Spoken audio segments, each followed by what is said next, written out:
अस्सलाम वालेकुम नाज़रीन, आज ख्वाजा आसिफ ने खुद इस बात का एतराफ़ कर लिया कि अवाम के वोट्स पर डाका डाला गया और इलेक्शंस में भरपूर धांधली की गई। ये वही ख्वाजा आसिफ है जो रेहाना डार के मुकाबले में बुरी तरह से हार रहे थे, लेकिन चंद घंटे के बाद फिर खबर आई कि ख्वाजा आसिफ जीत गए हैं। ख्वाजा आसिफ ने खुद इस बात का एतराफ़ कर लिया। आइए पहले उनकी गुफ्तगू सुनते हैं, फिर इस पर बात करते हैं। ख्वाजा साहब, सबसे पहले तो ज़रा ये बताएं कि PDM तो शायद अब ख़त्म हो चुकी है, लेकिन आपके साबका इत्तेहादी हैं मौलाना फजलुर रहमान साहब, वो कह रहे हैं इलेक्शन में धांधली हुई है। GDA जो है वो भी आपकी इस इलेक्शन में इत्तेहादी थी सिंध में, वो भी कह रहे हैं धांधली हो रही है। BNP मैंगल भी कह रही है धांधली हुई है, नेशनल पार्टी भी कह रही है धांधली हुई है। तो आपको क्या लग रहा है कि अगर 10 पार्टियां जो हैं वो 16 फरवरी से धांधली के खिलाफ सड़कों पर निकल आईं, तो फिर मुस्लिम लीग नून जो है उसकी क्या हिकमत अमली होगी?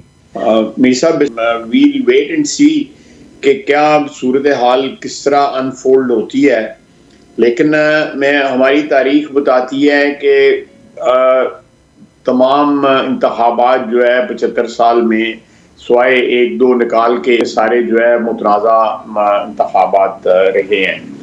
इवन जो अर्ली 50 की दहाई में पिछली सेंचुरी में जो अर्ली 50s में जो इलेक्शन हुए वो भी धांधली ज़्यादा इलेक्शन तारीख ने करार दिए जो है। अब उसके बावजूद जो है मामला चलते रहे हैं। इल्ज़ामात जो है जो हार जाते हैं या जिनके साथ ज्यादती होती है वो कहते हैं हमारे साथ ज्यादती हुई है। जो इक़्तिदार में आते हैं वो भी मशरूत बात करते हैं कि जी हम इसलिए आए हैं ताकि सिस्टम चलता रहे। लेकिन मैं समझता हूँ कि सिस्टम डिसरप्ट नहीं होना चाहिए। अब भी हमारे तहफ़्फ़ुज़ात हैं इस इलेक्शन में मसलन अगर पंजाब में लोग कह रहे हैं जी कि धांधली हुई है, तो लाजमी तौर पे बहुत से ऐसे अनासर हैं जो कह रहे हैं KP में धांधली हुई है, सिंध में धांधली हुई है। तो सारे सूबों के ऊपर इल्ज़ामात लग रहे हैं। कहीं पे भी जो है वो आप नहीं कह सकते कि बिल्कुल शफाफ और मुनसफाना कोई बंदा कह रहा है कि इंतखाबात फलां जगह हुए हैं। जिनको सूट कर रहे हैं वो कह रहे हैं जी हो गए। मैं जस्टिफाइड भी होता है, बाज़ जो है एतराज़ात जो है बिल्कुल दुरुस्त भी होते हैं। अब ये बताएं कि नवाज शरीफ साहब जो हैं उन्होंने शहबाज शरीफ साहब को वज़ारत उज़्मा का उम्मीदवार डिक्लेयर कर दिया, जबकि मुस्लिम लीग नून जो है वो इलेक्शन से 2-3 दिन पहले तक दावे कर रही थी कि हमारे अगले वज़ीर आज़म तो नवाज शरीफ साहब होंगे। तो ये जो नवाज शरीफ साहब ने फैसला किया है, इस पर मुस्लिम लीग नून के कारकुनों की एक बड़ी तादाद जो है वो काफ़ी मायूस नज़र आती है। ये नवाज शरीफ साहब ने ये फैसला क्यों किया है? मीर साहब, मेरा ख्याल है कि ये फैसला जो मियां साहब ने किया है कि जो इस वक्त मारूजी हालात हैं उनमें उनको ऑब्वियसली शहबाज शरीफ को 100% सपोर्ट जो है मियां नवाज शरीफ की हासिल होगी। अच्छा, क्या ये तासुर दुरुस्त है कि ये फैसला तो पहले ही हो गया था कि अल्टीमेटली प्राइम मिनिस्टर का जो उम्मीदवार है वो शहबाज शरीफ ही होंगे, लेकिन मुस्लिम लीग नून ने अपनी इंतखाबी मुहिम को ज़रा गरम रखने के लिए नवाज शरीफ साहब का नाम इस्तेमाल किया? नहीं, मुझे कम से कम इस बात का बिल्कुल इल्म नहीं है। मैं तो जब भी कहता था कि मेरा कायद जो है वो वज़ीर आज़म बनेगा तो मैं तो जेन्युइनली कहता था। अच्छा, अब ये बताएं कि पाकिस्तान पीपल्स पार्टी ने फैसला किया है कि जी हम जो मुस्लिम लीग नून का वज़ारत उज़्मा का उम्मीदवार है उसको सपोर्ट करेंगे, लेकिन कैबिनेट में शामिल नहीं होंगे। तो क्या आपके ख्याल में ये एक बहुत बड़ा रिस्क नहीं है कि किसी भी मरले पे पीपल्स पार्टी जो है वो आपके नीचे से कलीन खींच सकती है? ये रिस्क है, मैं आपसे इत्तफाक करता हूँ। ये रिस्क हर वक्त रहेगा। ये अब एक हंग पार्लियामेंट जो आई है, तो ये क्या हंग पार्लियामेंट पाकिस्तान में सियासी इस्तेहकाम ला सकेगी?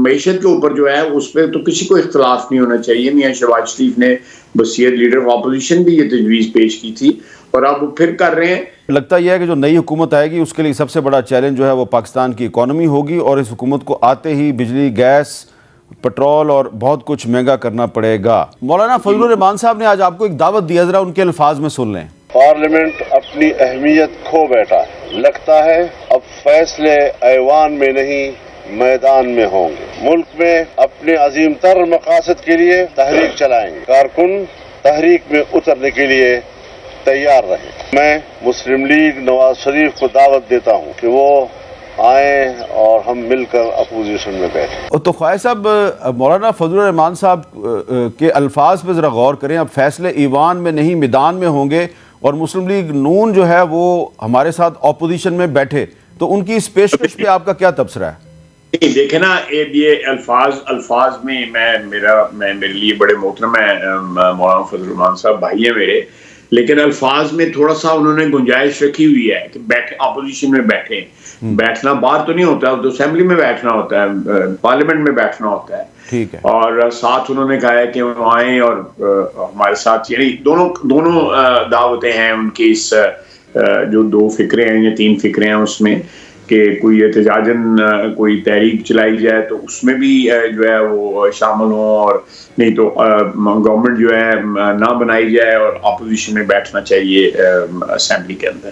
یہ میری انٹرپریٹیشن ہے، میں اسے غلط کہہ رہا ہوں. ٹھیک ہے. ناظرین، آپ اندازہ کیجئے کہ خواجہ آصف کی بے شرمی اور ڈٹائی کے ساتھ یہ کہہ رہے ہیں کہ عوام کے ووٹ پر ڈاکہ تو ڈالا گیا ہے اور الیکشنز میں دھاندلی بھی ہوئی ہے، ہمیں بھی شکایات موصول ہوئی ہیں، لیکن اب ہمیں ان چیزوں کو چھوڑ دینا چاہیے اور آگے بڑھنا چاہیے. ان کے مطابق پاکستان کے سب سے بڑے ایونٹ پر، یعنی عوام کے جنرل الیکشن کے اتنے بڑے حق پر ڈاکہ ڈالا گیا. اگر عوام کے ووٹ پر ڈاکہ ڈالا جا سکتا ہے تو پھر عوام کے مال پر یا باقی حقوق پر بھی ڈاکہ ڈالا جا سکتا ہے. یہ جو نون لیگ کے لوگ بے شرمی اور ڈٹائی سے اٹھ کر کہتے ہیں کہ عوام کے ووٹس پر ڈاکہ تو ڈالا گیا ہے، لیکن اب ہمیں یہ سب بھول کر آگے بڑھ جانا چاہیے. ان کو یہ سوچنا چاہیے کہ پچھلے 75 سال سے ملک میں یہی ہوتا آ رہا ہے کہ ایک پارٹی کو ہرانے کے لیے دوسری پارٹی کو جتوا دیا جاتا ہے، یا دوسری پارٹی کو ہرانے کے لیے پہلی کو جتوا دیا جاتا ہے، اور یہی سرکل چلتا رہتا ہے اور ملک کی تباہی کا ذمہ دار ہے.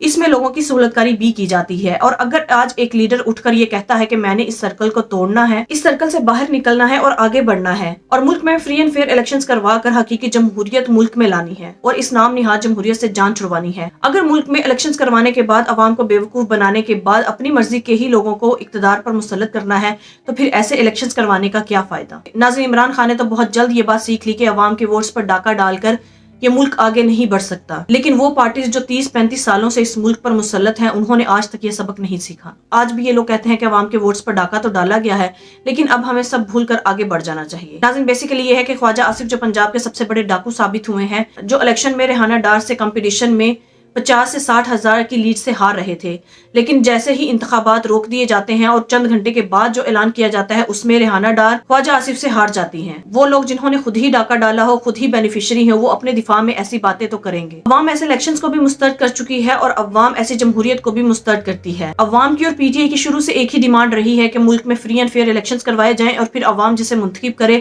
اسے اقتدار ملنا چاہیے. جتنے بھی الیکشنز میں غیر آئینی کام ہوئے ہیں ان سب کو ریورس کیا جائے اور جو منتخب امیدوار ہیں انہیں ہی آگے لایا جائے. ناظرین، آپ کے اس بارے میں کیا رائے ہے؟ کامنٹ میں ضرور بتائیے گا. اگلی ویڈیو میں ملتے ہیں، تب تک کے لیے اللہ حافظ.